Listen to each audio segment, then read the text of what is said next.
та магадгүй бүхэл амьдралынхаа турш ийм байх ёстой юм шиг бодож ирсэн. Энэ юу гэвэл энэ тогийн ачваа. Цаанаасаа юм шиг өнөө энэ цаанаасаа тог тасардаг байдлыг бид яагаад зүгээр л ийм байх ёстой юм шиг хүлээн зөвшөөрсөөр ирсэн бэ. За энэ драмач яах вэ?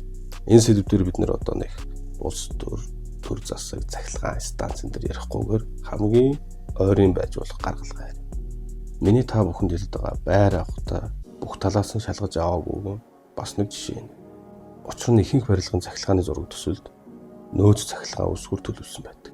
Энэ нь үндсэн их усөөс ирж байгаа тог тасарсан тохиолдолд бидэнд бараг тог тасарсуугүйч мэдрүүлэхгүйгээр гялс сэлгээд залгадаг запас төхөөрөмж гэсэн.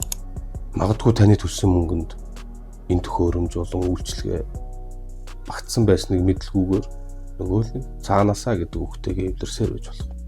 Энэ мэтчлэн бидэнд байнга л тохиолдож байх ёстой юм шиг дасал болсон үзэгдлүүд зөндөө бий. Цааш танд иймэрхүү мэдээлүүд хэрэгтэй юм байна гэж санагдсан бол follow дарж share хийгээрэй.